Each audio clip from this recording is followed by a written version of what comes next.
wait additional time to do that? As I mentioned early on, I'm not frustrated and I'm not disappointed.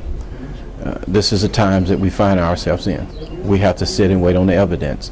You have to think about the long period of time that all the investigators who came down here, the GBI agents who came down here, the attorneys who came down here and did this. It's going to take a time to get that information in a way that everyone can understand it, that is clear enough to say, if I confessed, then should I be terminated? Someone can say yes, but do I have the evidence or the preponderance of evidence that we can say that this person should be gone? So 2 more weeks, 3 more weeks, whatever it takes. But I want people to know that the individuals that we have relocated, they are still our colleagues.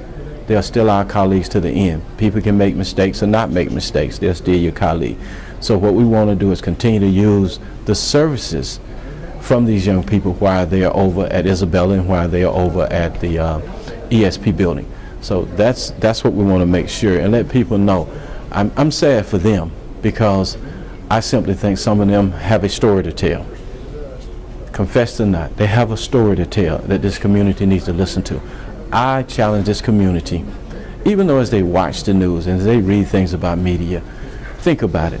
If it were your child, if it were your friend, listen to some people. Sometimes when people are in a bad situation, and this city has been in bad situations at least 4 or 5 times, 1917, 1925, 1994, 1998, and 1996 with the storm. How do we wrap our arms around people? People might say, how do we wrap our arms around people who are doing wrong? We wrap our arms every day around people who are doing wrong. We have to wrap our arms around this city so that people want to come here. Let me help everybody in this city from this standpoint, even though talking about the CRCT.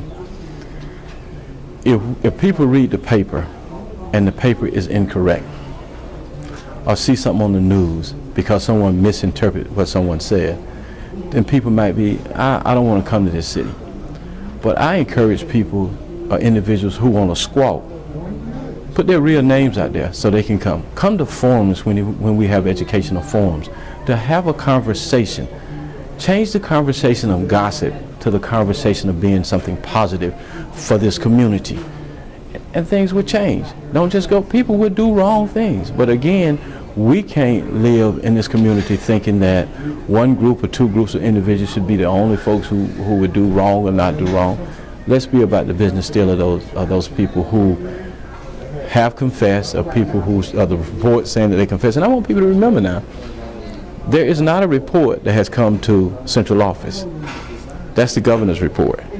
Keep that in mind. That report was not sent to us. That report is indeed the governor's report with the findings that came from the investigation. So now we sit around and we're waiting on that evidence, and we're hoping that evidence comes in soon. Your question? One of those people that are around Isabella in the middle of the year? Usually not. Like, we don't do contracts usually in the middle of the year, but a person in this situation has the right. If you have enough time, you can say, look, this is as far as I want to go. I want to save face with me as an individual. I want to save face with my friends. I want to save face with this community. So I'm elected. So we want to be consistent, superintendent, as consistent as a board, and say if she wants to retire or resign, we want to give her the right to do so. And that occurred. We've given her the right to do so, just like we did everyone else who came to us and want to resign or retire. Other points of interest was the